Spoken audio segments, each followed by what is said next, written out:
Screen Directors Playhouse. Star, Edmund Gwenn.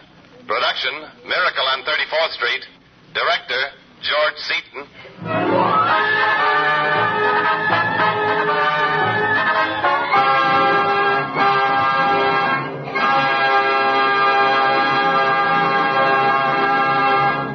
This is the Screen Directors Playhouse, the Thursday night feature on NBC's All-Star Festival of Comedy, Music, Mystery, and Drama, brought to you by RCA Victor, world leader in radio, first in recorded music, first in television. Chesterfield, the only cigarette that combines mildness with no unpleasant aftertaste, the cigarette that brings you Bing Crosby and Bob Hope, and the makers of Anacin for fast relief from the pain of headache, neuritis, and neuralgia.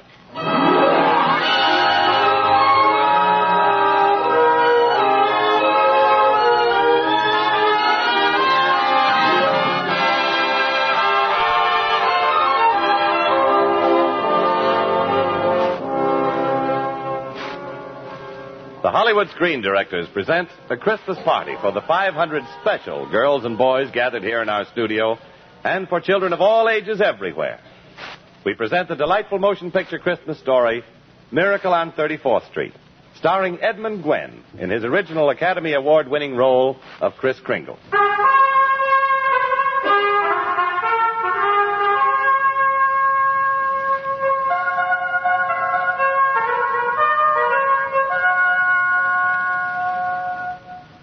There is something electric about Christmas time in New York. From Thanksgiving on, the air is charged with excitement. And it's on Thanksgiving Day that Macy's Christmas Parade is forming for its joyous annual trek down Fifth Avenue. On the sidewalk, watching the bustle and commotion, stands a little old man. Resting easily on his cane, his bright eyes dart over the scene. He strokes his flowing white beard. And as he sees the parade Santa Claus in front of him, a merry smile turns his face into a mass of happy wrinkles. If you were to see him, you would think instantly of your own chimney, stockings hanging from the mantel, and that very face smiling at you from the flames of your fireplace. Suddenly his brow darkens, and he strides importantly forward. Hello there. Hello yourself. I'm sorry to interrupt you, but you're making a very serious mistake. Huh? With the reindeer, I mean. You've got Prancer where Blitzen should be. And Dasher should go on my right-hand side. Oh, he should, Judy. Oh, yes. Look, Bud, I'm busy, see? And Are you having trouble with your whip? It's none of your darn business, but I'm all snarled up in the doggone thing. Yeah, here, I'll help you. You see, it's all in the wrist, and... You've been drinking. That's cold. Man's got to do something to keep warm. You ought to be ashamed of yourself. Don't you realize there are thousands of children lining the streets waiting to see you? Children who've been dreaming of this moment for weeks? You're a disgrace to the tradition of Christmas, and I refuse to have you malign me in this fashion. Who's in charge of this parade? Oh, go away. If you don't tell me who's in charge here, I'll tell the police officer that you're drunk. All right. Mrs. Walker. There she is, across there. Oh. The one in blue. Thank you. Mrs. Walker? Yes? Oh, you! What do you mean taking your costume off? Now you get dressed and get back up on your float. Me? Oh, I'm very sorry. I thought you were our Santa Claus. Your Santa Claus is intoxicated. Oh, no. Don't tell me. Shameful. I won't stand for having these children disappointed. Well, Quite soon. I wonder, could you be Santa Claus? Have you had any experience? Well, a little. Would you? Please, you've got to help me out. Madam, I am not in the habit of substituting for spurious Santa Clauses. However, these children mustn't be disappointed. No, I'll do it. Oh, thank heavens. You'll never know how grateful I am. Get on your float, Santa, and thank you. Oh, Mr. Shellhammer? Yes? I turn it over to you, Mr. Shellhammer. You've done a magnificent job on it. And your new Santa Claus looks wonderful. Why, I hadn't noticed him until just now. He's the best we've ever had. Where'd you find him? I just turned around, and there he was. Well, I'm glad you turned around. I'm glad he was there. You just think if Mr. Macy had seen the other one. Just think if Mr. Gimble had seen the other one. Oh, don't even say that. What are you going to ride in the parade? Subway. I'm going home and getting a hot tub. And I might stay right there until next Thanksgiving.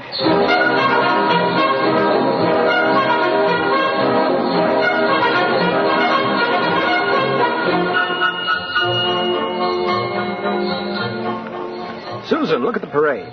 I've seen it before. The music's pretty. Yes, it is. Mother will be home soon, Mr. Gailey. I hope so. It would be nice for you to meet her. Yes, I'd like that. But not before the parade's over. Oh, the parade. Say, look at that big baseball player. He was a clown last year. They just changed the head and painted him different. My mother told me. Wow, he's really a giant, isn't he? Not really. There are no giants, Mr. Gailey. Well, maybe not now, Susie. But in olden days... Not even then. Well, what about the giant that Jack killed? Jack who? Well, Jack and the Beanstalk. I never heard of that. You must have. You just forgot. It's a fairy tale. Oh, one of those. I don't know any fairy tales. You mean your mother or father never read you any? My mother thinks they're silly. I don't know whether my father thinks they're silly or not. I never met my father. You see, my father and mother were divorced when I was a baby. Oh. Well, that baseball player still looks like a giant to me. People sometimes grow very big, but that's unnormal. Your mother tell you that, too? Yes. Well, hello. I'm Fred Gailey, Mrs. Walker. Yes, I know. Susie's told me quite a bit about you. Oh, thank you. Hello, dear. How was the parade? Much better than last year. Well, thank you. I hope Mr. Macy agrees with you. I'm so glad you came in, Mr. Gailey. I wanted to thank you for being so kind to Susan. Theo told me you took them both to the zoo yesterday. Yes, that's right. But I must confess that was part of a deep-dyed plot. Oh. I'm fond of Susie, very fond of her. But I also wanted to know you. I read somewhere that the surest way to meet the mother was to be kind to the child. Well, it worked.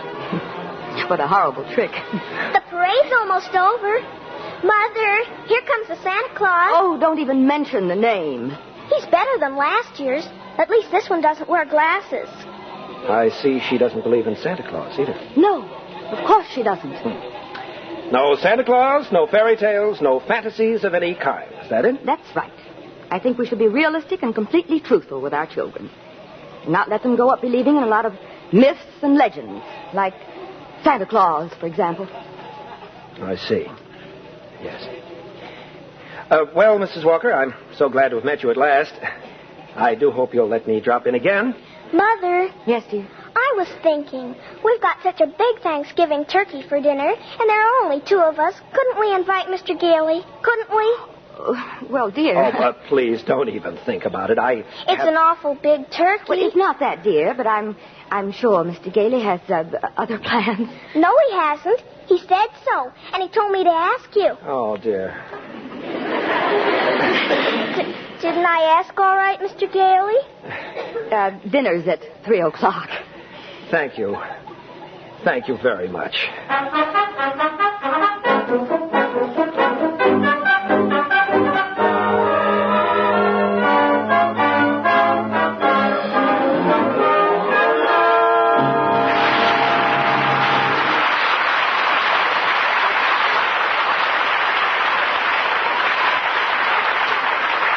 Our story will continue in just a moment. But now here's a word from RCA Victor. When you go to select your television set for Christmas, you'll surely want to see a complete RCA Victor combination before you decide. You'll want to see an RCA Victor because it's America's favorite television. It's million-proof, proven in well over 1 million homes. And you'll want to see a complete RCA Victor television radio phonograph combination because here's your chance to get console television, console radio, console phonograph at a price far below the cost of all these services with comparable quality. They're magnificent affairs which give you in one beautiful cabinet 2 RCA Victor radios, AM and FM, and 2 RCA Victor automatic record changers, in addition to RCA Victor million-proof television. You'll find them better looking, better performing in every way. But what will wed you to one of them for life is the fact that they give you so much for so little. Yes, they'll make you say, this is truly a wonderful buy.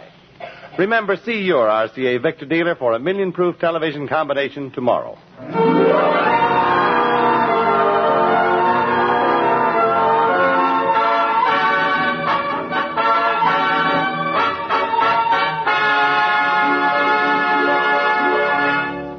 Here now is Act 2 of the Screen Directors Playhouse presentation of Miracle on 34th Street, starring Edmund Gwenn as Kris Kringle.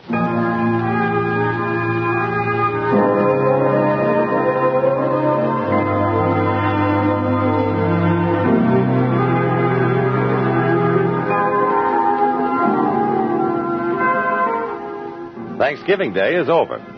Macy's Christmas Parade was a smashing success, and the new Santa Claus something of a sensation. There seemed to be an intangible quality about the old fellow which communicated itself to the children which lined the route.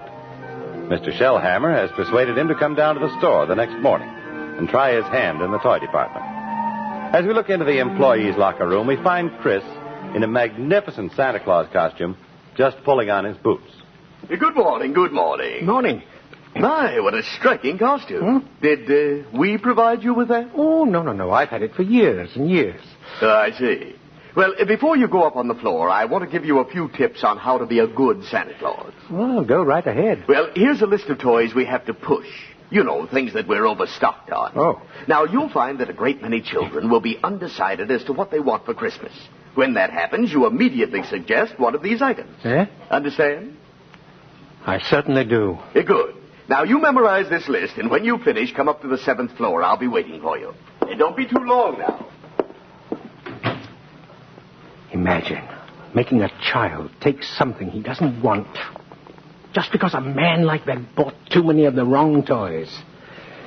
That's what I've been fighting against for years. The way they commercialize Christmas. Well, I can't think of a better place to start this year's campaign, nor a better way to start than by tearing up this list.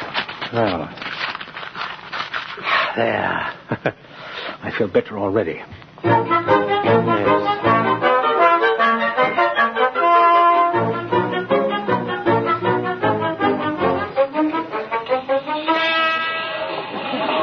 Santa Claus, my name is Peter. Peter? Oh, yes.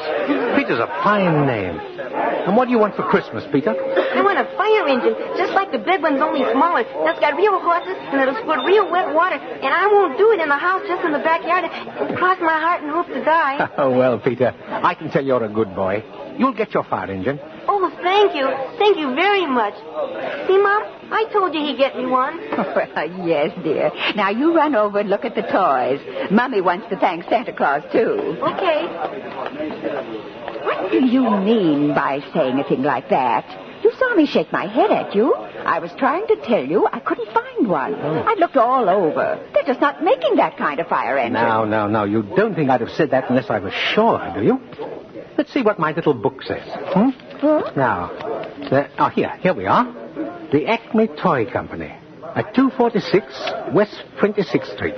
And they're only $8.50. A wonderful bargain. You're recommending this company? Oh, I keep track of the toy market pretty closely. Well, does that surprise you so? Oh, it's not that so much, but what really bowls me over is that Macy's is sending me to another store. Well, the only important thing is to make the children happy, isn't it? And whether Macy or somebody else sells the toy doesn't make any difference. Well, don't you feel that way? Yes, but I never dreamed that Macy's did. Well, as long as I'm here, they do.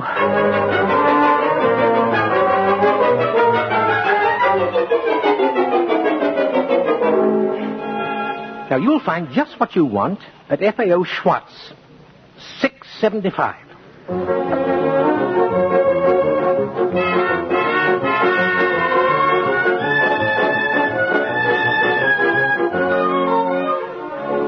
Now, Bloomingdale's has exactly what the little girl wants. $2.49, that's all. But for Johnny's wagon, I'd suggest you, yes, I suggest you get it here.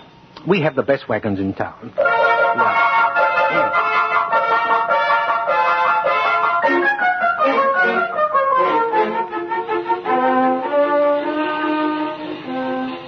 Oh, yes, we have skates. And they're very good skates, too, but they're not quite what your little boy wants. No. Now, I'd suggest you go across the street. They have exactly what you're looking for there. At Gimbel's. Gimbel! Oh, you frightened me. Oh, this is Mr. Shellhammer. He's head of our toy department. Well, I came back to congratulate you and Macy's on this new stunt you're doing. What? Imagine sending people to other stores. I don't get it. It certainly is. You said it. To think that a big store like this puts the spirit of Christmas ahead of the commercial. It's wonderful. Well, I've never done much shopping here, but believe me, from now on, I'm a regular Macy customer. Well, thank you, madam. And thank you, too. And there'll be hundreds of other women who feel just the way I do, too. Now, I I must be going mad. I've never heard of such a thing in all my life. Well, you'll find she's right, Mr. Shellhammer. A lot of people are going to like it. An awful lot of people. Yeah, but the point is, will Mr. Macy like it?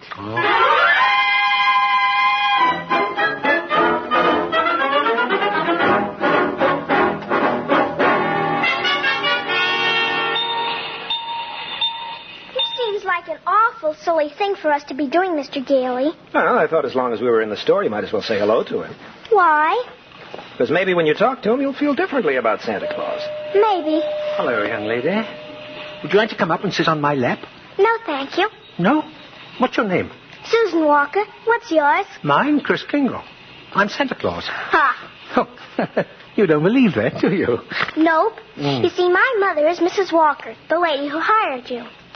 But I must say you're the best-looking one I've ever seen. Oh. Your whiskers aren't loose at the sides. Well, you pulled them. Go on, see why. I will. Oof. Hey, they don't come off. That's because they're real. Just like I'm really Santa Claus. Now, what would you like me to bring you for Christmas? Nothing, thank you. Oh, now, you must want something. Whatever I want, Mother will get for me. Oh, if it's sensible and doesn't cost too much, of course. Susan! Hello, Mother. Hello, Mr. Gailey. Hi. Come along, Susan. I think you've taken up enough of this gentleman's time. Goodbye, Susan. Bye. Bye. The explanation for all this is very simple. Your Cleo's mother sprained her ankle. Yes, I know. Cleo called me. I've been wondering where you were. He's a nice old man, Mother. And those whiskers are real, too. Yes, dear. Many men have long beards like that. Susan, would you mind sitting here for a minute? I'd like to talk to Mr. Gailey. All right. I shouldn't have brought Susie to Santa Claus, huh? Well, I'm sorry. Just that I couldn't see any great harm in merely saying hello to the old gent. But I think there is harm. I tell her Santa Claus is a myth. You bring her down here, she sees thousands of gullible children and meets with a very convincing old man with real whiskers. This sets up within her a harmful mental conflict. What is she to think? Whom is she going to believe? Go on. And by filling them full of fairy tales, they grow up considering life a fantasy instead of a reality. They keep waiting for a Prince Charming to come along, and when he does, he turns out to be... We were talking about Susan, not you. Well, whether you agree with me or not, I must ask you to respect my wishes regarding Susan. She's my responsibility, and I must bring her up as I see fit. Okay, she's your kid. Exactly. Now I've got to go back to my office. You know, you've given me quite a bit to think about. Both about Susan and you. So long.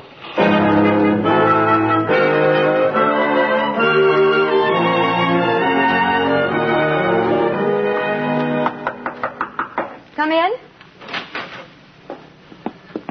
They said you wanted to see me, Mrs. Walker? Yes, please come in. Hello there, Susan Walker. Oh, it's good to see you again. It's awful nice to see you. Oh, you're awfully lucky, Mrs. Walker. That's a lovely little girl you have there. Thank you. And Susan's the reason I asked you to come here. Oh. She's a little confused, and maybe you can help to straighten her out. I'll be glad to. Would you please tell her that you're not really Santa Claus? That there actually is no such person? Well, I'm sorry to disagree with you, Mrs. Walker, but not only is there such a person, but here I am to prove it. No, you misunderstand. I want you to tell the truth. What is your name? Kris Kringle. Susan, I'll bet you're in the first grade. Second. I mean your real name. Well, that is my real name. Second grade? It's a progressive school. Oh. Miss Adams, please bring in the Santa Claus file. Hold the employment cards. That hat of yours is very cute. Where do you get such a lovely outfit? Macy's. We get 10% off. Now, please don't feel that you have to keep pretending for Susan's benefit. She's an intelligent child and always wants to know the absolute truth. Good, because I always tell the absolute truth. Now, Susan, about your school. What's the name of your teacher? Oh, thank you, Miss Adams. Now then, is this your card? Let's see. Yes, that's it. Name, Kris Kringle. Address, Brooks Memorial Home, Great Neck, Long Island. Age, as old as my tongue, and a little bit older than my teeth.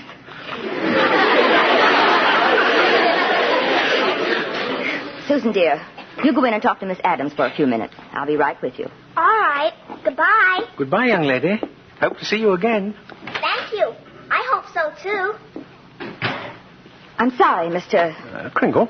I'm sorry, but we're going to have to make a change. Change? Yes, the Santa Claus we had 2 years ago is back in town, and I I feel we owe it to him to come... What? Have I done something wrong? No. Excuse me. Mrs. Walker? Mrs. Walker, Mr. Macy speaking. I have just been informed of the new policy you and Mr. Shellhammer initiated without consulting me or the advertising department. I do not approve of your methods, but in the face of the tremendous response on the part of the public, I can't be angry with you. I admit it sounds ridiculous to me. Imagine Macy's Santa Claus sending customers to Gimbel's. But you cannot argue with success. From now on, not only will our Santa Claus continue in this manner, but I want every salesperson in this store to do precisely the same thing. If we haven't got exactly what the customer wants, we'll send him where he can get it. We'll be known as the helpful store, the friendly store, the store with a heart. That's a wonderful Santa Claus you've got there, Mrs. Walker. Don't lose him. You will find a more practical expression of my gratitude in your Christmas envelope, Mrs. Walker. My congratulations. That was Mr. Macy. Talks a lot, doesn't he? Sometimes. Mr. Macy suggested we find something else for the other Santa Clauses and keep you on. Oh, well, thank you. Thank you. That's mighty good news. You'll be here in the morning? I certainly will. You see, this is quite an opportunity for me. For the last 50 years or so, I've been getting more and more worried about Christmas. It seems we're all so busy trying to beat the other fellow in making things go faster and look shinier that Christmas and I are getting sort of lost in the shuffle. Oh, I don't think so. Christmas is still Christmas. Yes, Christmas isn't just a day. No, it's a frame of mind. And that's what's been changing. That's why I'm glad I'm here. Maybe I can do something about it. And I think you and Susan are going to help me more than anybody. We are? How? Well, you two are sort of the whole thing in miniature. If I can win you over, then there's still hope. If not, well, I warn you, I don't give up easily. No. Good night, Mrs. Walker. Good night, Mr. Kringle.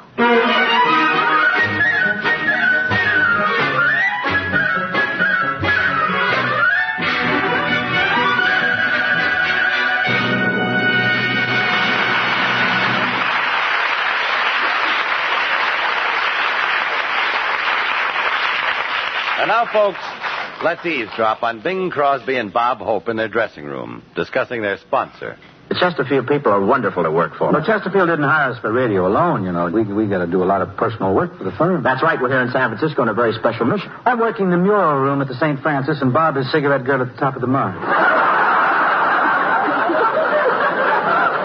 They tried Crosby at the top of the mark, but he got the bends. Seriously, friends, Skinflint and I, we do agree 100% on this. Chesterfields are milder. And they leave no unpleasant aftertaste. So always buy our cigarette, Chesterfield. The best cigarette for you to smoke. Chesterfield, always wins first place. That milder, mild tobacco never leaves an aftertaste. So open a pack, give 'em a smell. Then you'll smoke 'em. Don't forget to give Crosby for Christmas. I mean the Chesterfield Christmas carton with Bing as Papa Santa Claus. You are listening to the Screen Directors Playhouse, the Thursday night feature of NBC's All-Star Festival. The third act of Miracle on 34th Street will continue after a brief pause for station identification.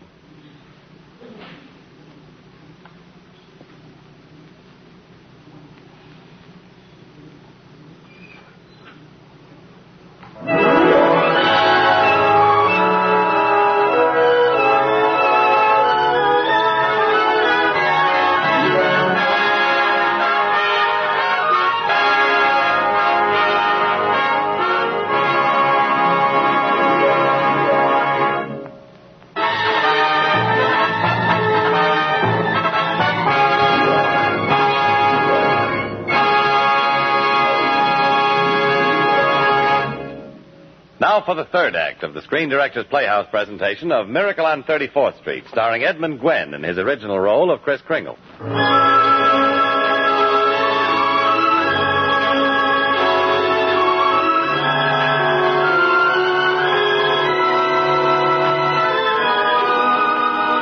Business is booming at Macy's. Kris Kringle's popularity is growing by leaps and bounds. Doris Walker is still worried because she cannot dismiss the thought that Chris is slightly unbalanced. And this seems logical to her because he obviously thinks he is Santa Claus. Fred Gailey, however, feels differently and has brought the old gentleman home to dinner. Chris has dropped into Doris's apartment to call on Susan. Hello. Hello. Thanks for inviting me to dinner. It was a great pleasure. Susan, I'm going to try again. I want a chance to prove to you that there is a Santa Claus. Well, now, there must be something you want for Christmas. Something you haven't even told your mother about? No, there isn't. Oh, now. Why don't you give me a chance, eh? All right. I want a house for Christmas. Oh, you mean a doll's house? No, a real house. Huh? And if you're really Santa Claus, you can get it for me. And if you can't, you're only a nice man with a white beard like Mommy says. Now. Wait a minute, Susie. Just because every child can't get his wish, now that doesn't mean there isn't a Santa Claus. That's what I thought you'd say. Yeah, but don't you see, some children wish for things they couldn't possibly use. Like real locomotives or B-29s. But this isn't like a real locomotive or a B-29. Well, it's awful big for a little girl like you. Now, what could you possibly do with a house? Live in it with my mother. What? But you've got this lovely apartment. I don't think it's lovely. I want a backyard with a swing and a garden and lots of things growing in it. Oh. But I guess you can't get it, huh? Well, no. No, I didn't say that. It's a tall order, you know, Susie, but I'll do my best. Okay. Okay, Susie. Let's have some dinner now, shall we? Huh? After that, I'll go to work on your problem.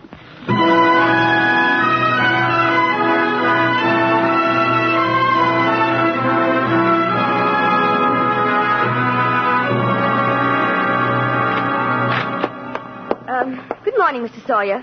Good morning, Mrs. Walker. I would like to ask that you give Mr. Kringle our test, if you will. Oh, yes. He's our Santa Claus, isn't he? And his name is Kringle. How fascinating. How do you do, Mr. Kringle? How do you do? I must say that's a very ingenious name to have chosen. It did get you the job, didn't it? Or vice versa. What? I'll leave you two. Will you call me later, Mr. Sawyer? Yes, of course. Now, Mr. Kringle. Yeah? To start out with the test. Who was the first president of the United States? George Washington. How much is 3 times 5? 15. How much did you say? 15. You're rather nervous, aren't you, Mr. Sawyer? Did you get enough sleep? My personal habits are of no concern to you. Now, how many fingers do you see? 3. Oh, you bite your nails, too. Oh, that's often a sign of insecurity. Kringle, you will pay attention to what I'm saying. Oh, I'm sorry. I was just trying to help. I did not call you in here to help me, Kringle. I called you in here to find out about you, and I'm certainly finding out. Oh, did I answer the questions wrong? I'm asking the questions, you old screwball. I don't believe that Mrs. Walker intended me to have this kind of examination. What? No. I have great respect for psychiatry and great contempt for muddlers who go around practicing it. Why, you... Are you a licensed psychiatrist? What? Well, that is none of your business. I thought so. Mr. Sawyer, you are a phony.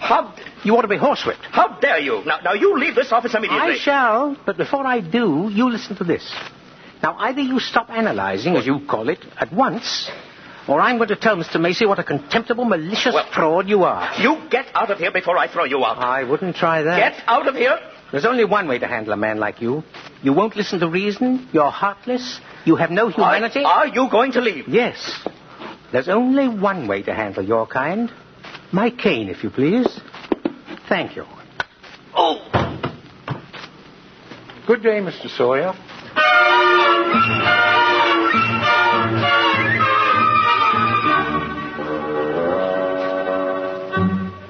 Hello, Chris. Hello, Fred. Why did you do it? Well, he deserved it. Oh, I don't mean hitting Sawyer over the head. I couldn't agree with you more about that. But what you did here at Bellevue, I don't understand it. Oh, that examination? Yes. I failed it. Deliberately? Yes. So why? Why? Well, because for the last few days I've had great hopes. I had a feeling people were beginning to believe, especially Doris. You know what happened. When I hit Sawyer, It was Doris who had me brought here to Bellevue. Chris, let me tell you something. Doris hasn't really believed in anything for years. You can't expect her suddenly... Well, it's not just Doris. Now, there's Mr. Sawyer. He's contemptible, selfish, deceitful, vicious. And yet he's out there and I'm in here. Now, what makes him normal? Because he conforms to a pattern. Because he thinks and acts like the great majority. So, we've got a world full of Sawyers. And if that's normal, I don't want it. No. That's why I answered the questions incorrectly. But, Chris, you can't just think of yourself. What happens to you matters to a lot of other people. People like me who believe in what you stand for. And people like Susan who are just beginning to. Huh? You can't quit. You can't let them down. No. No, I didn't think about Susan. No. You're right, Fred. Quite right. How do we get out of here? No, it's not going to be easy. Well, you've got to get me out. All right, Chris, I'll do my best. Oh, and while you're working on it, Fred, work on something else for me, too. Your case is going to be a full-time job all by itself. Yes, but you're rather fond of Doris Walker, aren't you? I'm in love with her. How do you think she feels about you, Fred? I think if I could just crack that shell, maybe she'd be in love with me. If I could just get her to break down, just once. Why don't you take her out more? I've tried. She's too busy with her job. Well, that's what I want you to do for me, Fred. Try a little harder.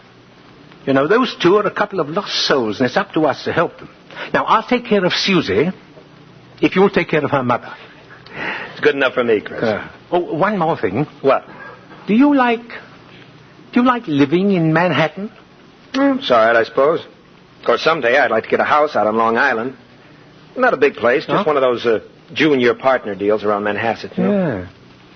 Yes, I know the kind you mean. Why? Why what? Well, why did you ask that? Oh, I don't know, Fred. It just seems to me that as soon as Christmas is over every year, I get good and sick of the city, too.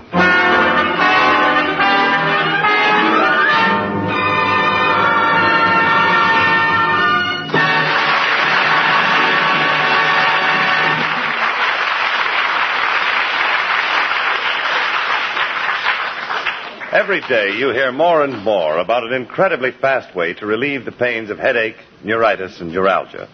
It's Anacin. A-N-A-C-I-N. Now, the reason Anacin is so wonderfully fast-acting and effective is this. Anacin is like a doctor's prescription. That is, Anacin contains not just one, but a combination of medically proven active ingredients in easy-to-take tablet form. Thousands of people have received envelopes containing Anacin tablets from their own dentist or physician, and in this way discovered the incredibly fast relief Anacin brings from the pains of headache, neuritis, or neuralgia.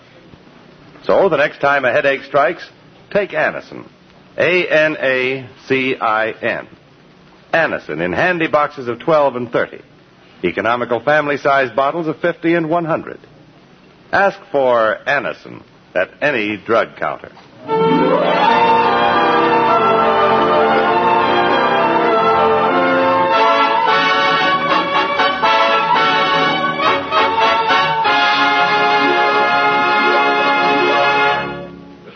And now back to our story. Miracle on 34th Street, starring Edmund Gwenn.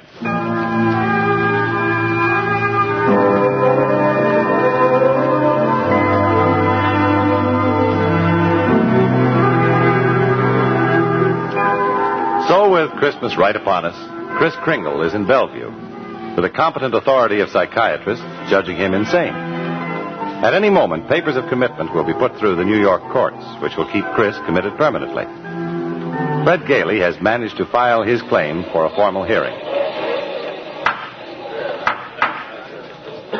In the matter of Kris Kringle, Your Honor, the commitment papers are before you. If Your Honor please, I should like to call the first witness. Proceed, Mr. Mara. Mr. Kringle, will you take the stand? Good morning, Your Honor. Good morning. Before you begin, Mr. Mara, I want to explain to the witness that this is a hearing, not a trial. Mr. Kringle, you do not have to answer any questions against your wishes or even testify at all. We have no objection, Your Honor. Oh, I'll be glad to answer any questions that I can. What is your name? Kris Kringle. Where do you live? Well, that's what this hearing will decide. A very sound answer, Mr. Kringle. Thank you, Your Honor. Do you believe that you are Santa Claus? Well, of course. The state rests, Your Honor. Well, Mr. Gailey, do you wish to cross-examine the witness? I believe he was employed to play Santa Claus. Perhaps he did not understand the question. I understood the question perfectly, Your Honor. No further questions at this time. Well, in view of the statement, do you still wish to put in defense, young man? I do, Your Honor. I'm fully aware of my client's opinions. In fact, that's the entire case against him. All those complicated tests and reports boil down to this. Mr. Kringle is not sane because he believes himself to be Santa Claus. An entirely logical and reasonable assumption, I'm afraid. Well, it would be if the clerk here, or Mr. Mara, or I believed that we were Santa Claus. Anyone who thinks he's Santa Claus is not sane. Not necessarily. For example, Your Honor, you believe yourself to be Judge Harper. And nobody questions your sanity, Your Honor, because you are Judge Harper. I know all about myself, young man. Mr. Kringle is the subject of this hearing. Yes, Your Honor. And if he is the person he believes himself to be, just as you are, then he is just as sane. Well, granted, but he isn't. Oh, but he is, Your Honor. Is what? I intend to prove that Mr. Kringle is Santa Claus.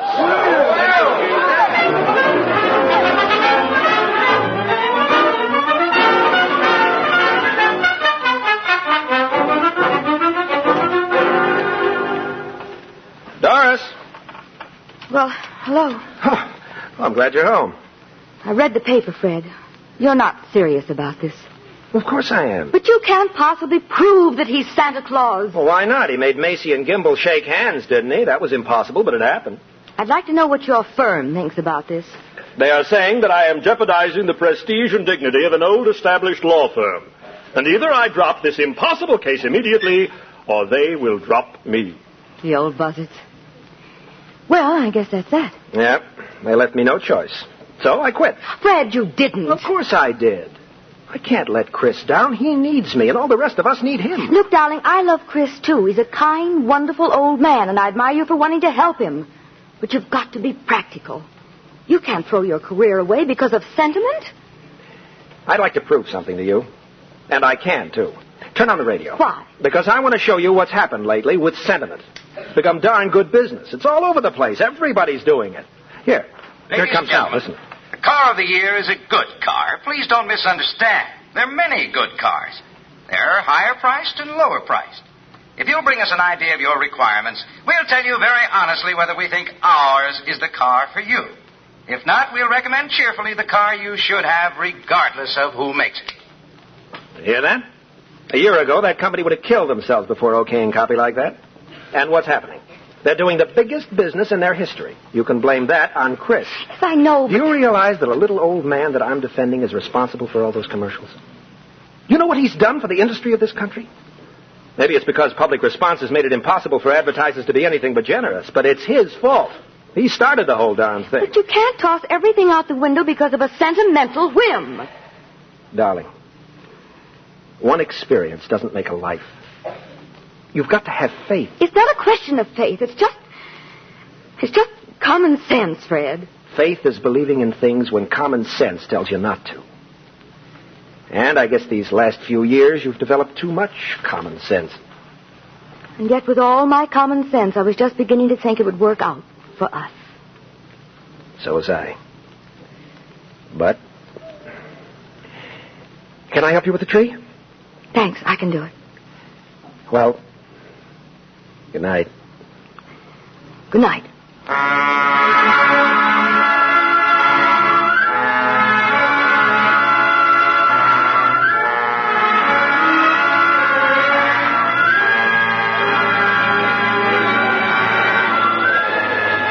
I examine my witness, Your Honor.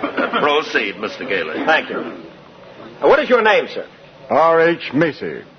Mr. Macy, if you recognize the gentleman seated over there, will you please tell us who it is? Chris Kringle. Your employee, is he not? Yes. Do you believe him to be truthful? Yes. Do you believe him to be of sound mind? I certainly do. Mr. Macy, you're under oath. You really believe that this man is Santa Claus? Well, he gives every indication... I asked you, Mr. Macy, do you believe that this man is Santa Claus? I do. That is all. Your Honor, I object to this testimony. It's ridiculous, irrelevant, and immaterial. Mr. Gailey is making a circus out of this court. There's no such person as Santa Claus, and everybody knows it. Your Honor, I would like to request permission for my client to answer Mr. Mara himself. Granted. Mr. Kringle?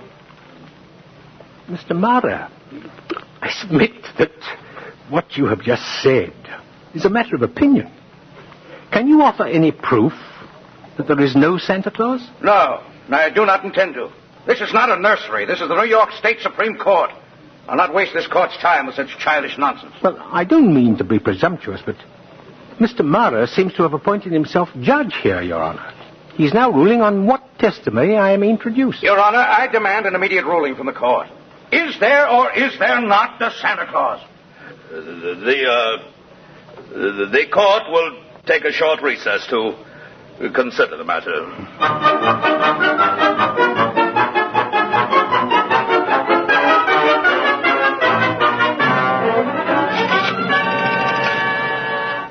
Oh, hello, darling.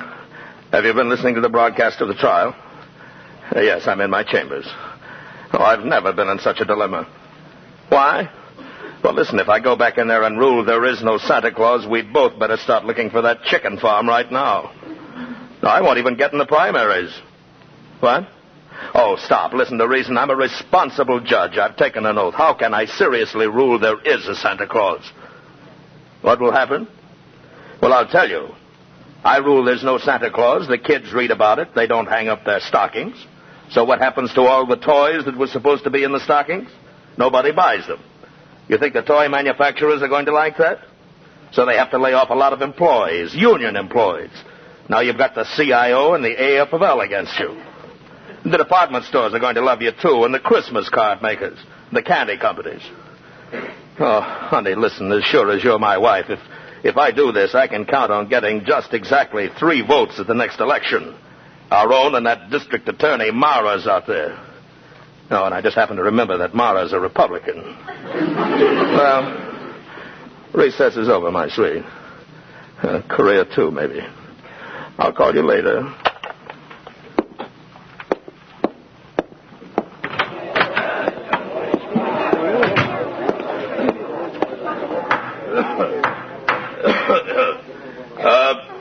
Before making a ruling, this court has consulted the highest authority available.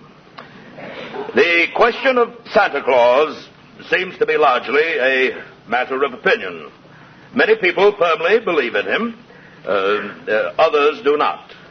American justice demands a broad and unprejudiced view of such a controversial matter. This court, therefore, intends to keep an open mind. We shall hear evidence on either side. Your Honor, the burden of proof for this ridiculous contention clearly rests with my opponent. Can he produce any evidence to support his views? If the court please, may my client take over for me? Well, yes, of course. Well, will Thomas Mara please take the stand? Oh, me? No, Mr. Mara. Thomas Mara, Jr. Yeah. Now, Tommy, now. You know the difference between telling the truth and telling a lie, don't you? Gosh, everybody knows you shouldn't tell a lie, especially in court. Tell me, do you believe in Santa Claus, Tommy? Sure I do. He gave me a brand new sled last year, and this year I wrote him that I wanted a... And what does he look like? You? I object. Overruled. Well, tell me, Tommy, why are you so sure there is a Santa Claus? Because my daddy told me so. Didn't you, Dad?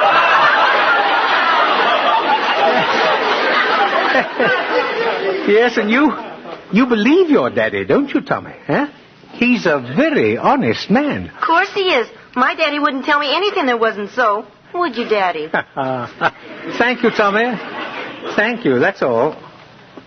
Your Honor, State of New York concedes the existence of Santa Claus. But, in so conceding, we ask of Mr. Gailey and his client to cease presenting personal opinion as evidence. The state could bring in hundreds of witnesses with opposite opinions, but it's our desire to shorten the hearing rather than prolong it. I therefore demand that Mr. Gailey now submit authoritative proof that Mr. Kringle is the one and the only Santa Claus. Your point is well taken, Mr. Mara. I'm afraid I must agree. Mr. Gailey, are you prepared to show that Mr. Kringle is Santa Claus on the basis of competent authority? Not at this time, Your Honor. I ask for an adjournment until tomorrow.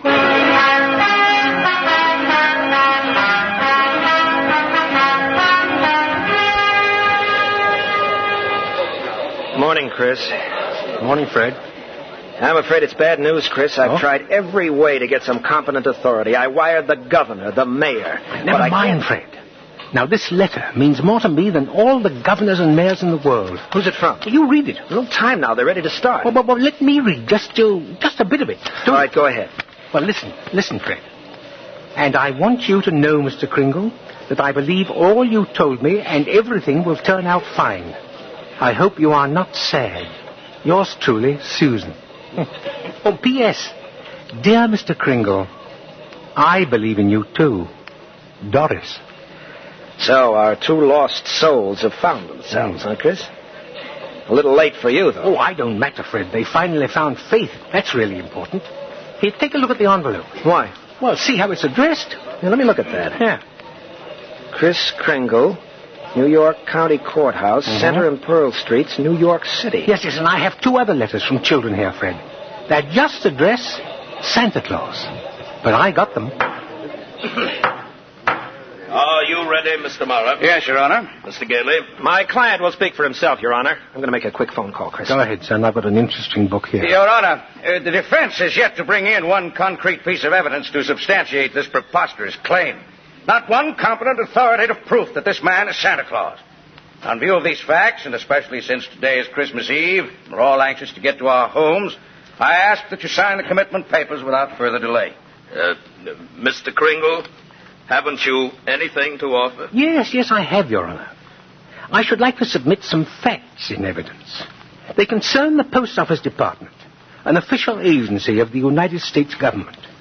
The Post Office Department is one of the largest business concerns in the world. Your Honor, I'm sure we're all gratified to know that the Post Office Department is doing so nicely, but it hardly has any bearing on the case. It may have a great deal, Your Honor. May I proceed? Oh, yes, by all means, Mr. Well, according to this book of regulations in my hand, the United States postal laws make it a criminal offense to willfully misdirect mail or intentionally deliver it to the wrong party.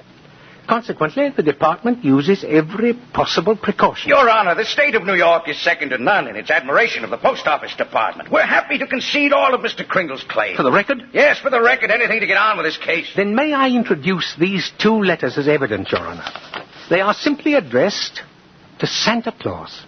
No other address whatsoever. Yet they were delivered to me by bona fide employees of the post office. Now, could this be considered positive proof? Two letters, Your Honor, are hardly positive proof. I understand the post office receives thousands of such letters every year. That is true, Mr. Mara. If I may interrupt, Your Honor, I should like to say that I have other exhibits, but I hesitate to produce them. We'd all like to see them, I'm sure. Should I get some more mail, Fred? Just watch. Oh. I apologize, Your Honor, for the staggering amount of evidence necessary, but you will notice being wheeled down the aisle 9 truckloads of mail. Every letter on these trucks is addressed to Santa Claus. The Post Office Department has delivered them. The Post Office is a branch of the federal government. Therefore, the United States government recognizes this man, Chris Kringle, as the one and only Santa Claus. Since the United States of America believes this man to be Santa Claus, this court will not dispute it. Case dismissed.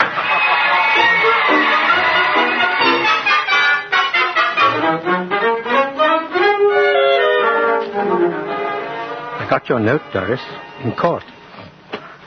Made me very happy. I'm glad, Chris. It's making our Christmas very happy to have you with us. I didn't get my present. Oh, but darling, you have loads of presents. Not the one I wanted. Not the one Mr. Kringle was going to get for me. Well, I tried my best, Susie, but... You couldn't get it because you're not Santa Claus, that's why. You're just a nice old man with whiskers, like Mother said. And I shouldn't have believed you. I was wrong when I told you that, darling. You must believe in Mr. Kringle. And keep right on doing it. You must have faith in him. But, Mommy, he didn't get me the... Oh, it doesn't make sense. Faith, darling, is believing in things when common sense tells you not to. I mean, just because things don't turn out the way you want them to the first time, you've still got to believe in people. I found that out. You mean it's like that? If at first you don't succeed, try again? Yes. I thought so. Come in. Merry Christmas, everybody. Merry Christmas. Anybody notice they didn't get any presents from me? I did. Yes, I'll bet you did. And I'll bet your mother did, too, only she's too polite to mention it. Well, I've got 2 presents. One, Doris, is a little special. And it's just for you. Oh. It's very tiny. It's in a very tiny plush box. It's very round and filled with a lot of love. You want me to leave? Stay right where you are, Chris. All right. I like it here. I've got another present. Where is it? It's in my pocket on a piece of paper. It's called an option. Well, what's an option? Something that means that nobody else can buy this present unless I don't want it. Do you want it? I want it if you and Mommy want it as much as I do. Look, Susan. Here's a picture of it. It's a house. It's my house, Mommy. It's my house. The very house I asked Mr. Kringle for. You asked Mr. Kringle for this house? Susie, isn't it wonderful to believe again? Oh, I do, Mr. Kringle. I do. So do I, Chris. And that's the happiest Christmas that you could possibly give me. I believe, too, Chris. You know that. Tell me something. Oh, anything, Fred. Who are you? Me? Well, I'm Chris Kringle. Bye.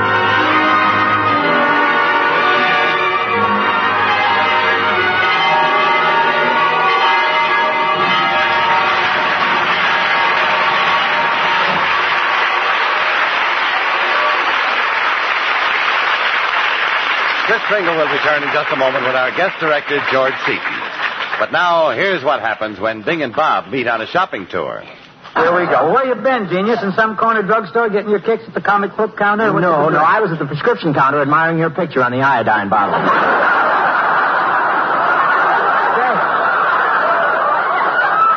There's a delightful picture of you on the Lydia Pinkham bottle, too. Seriously, friends, Skinflint and I, we do agree 100% on this. Chesterfield is the cigarette that everybody ought to be smoking. Right, and they will, Bob, when they find out how easy it is to prove that Chesterfields are milder. Sure, it's the easiest test in the book. Just get a hold of a pack of Chesterfields, then open them, smell them, and smoke them. Compare them with the cigarettes you've been smoking, and you'll find that Chesterfields do smell milder, and they smoke mild, too. Chesterfield, always wins first place. That milder, mild tobacco never leaves an aftertaste. So open a pack, give them a smell. Then you smoke them. This Christmas, give Chesterfield Christmas cartons with Bing Crosby as Papa Santa Claus. Next week, another great star recreates a memorable role on Screen Directors Playhouse as we present our adaptation of one of Hollywood's most unusual films. Our story will be Alias Nick Beale, directed by John Farrell. And our stars will be Ray Milland and Nancy Olson. Now, here again is tonight's star, Edmund Gwenn.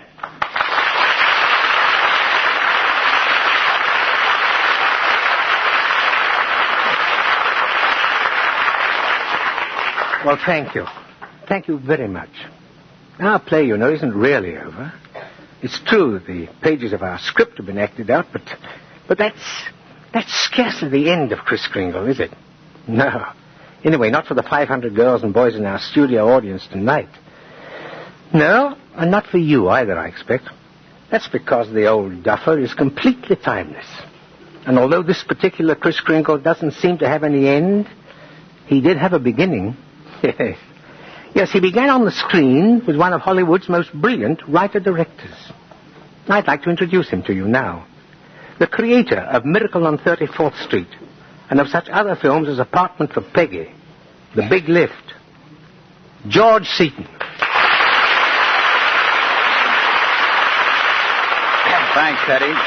You know, we seem to be on the birth of a kind of a young tradition here. Well, it was just a year ago, George, that we did the same show, wasn't it? With the same wonderful audience of boys and girls. Another Screen Directors Christmas party, and Chris Kringle hasn't changed a bit. Well, that's one of the nicest things about playing Santa Claus. The part goes on, year after year. And, of course, we actors are very fond of those kind of roles. And directors are very fond of your kind of acting. Teddy, your performance in Miracle made a dream come true. Oh? Because when Valentine Davies and I started to write the screenplay, well, it's all we had to go on, a dream, an idea. Just a hope that we could capture on celluloid that thing called Christmas spirit, and Teddy, you're it. My dear George, the way I fill a Santa Claus suit to bursting, I don't quite fancy myself as a spirit. You're Santa Claus to the fingertips.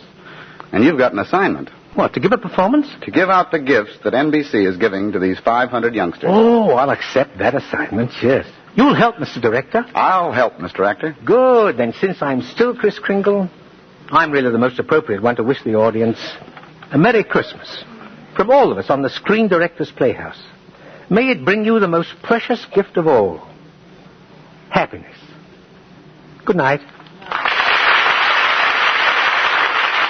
And so ends Screen Directors Playhouse, a Thursday night feature on NBC's All-Star Festival, brought to you by RCA Victor, world leader in radio, first in recorded music and first in television, Chesterfield, the only cigarette that combines mildness with no unpleasant aftertaste, and the makers of Anacin for fast relief from the pain of headache, neuritis, and neuralgia.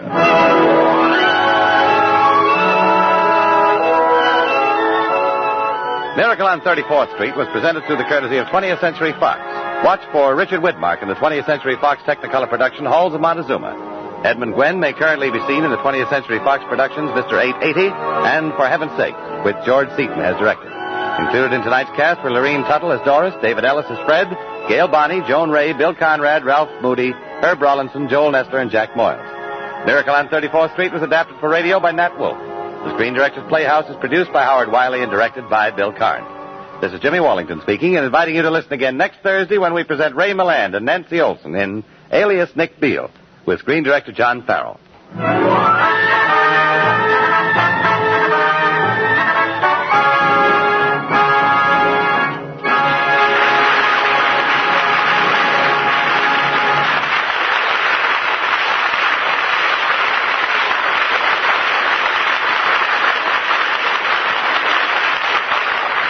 Listen again next week to Screen Directors Playhouse, the Thursday night feature on NBC's All-Star Festival of Comedy, Music, Mystery, and Drama. Listen tomorrow evening to the one and only Duffy's Tavern, the Friday night feature of the All-Star Festival. Join Archie and the gang at Duffy's Tavern tomorrow night on NBC.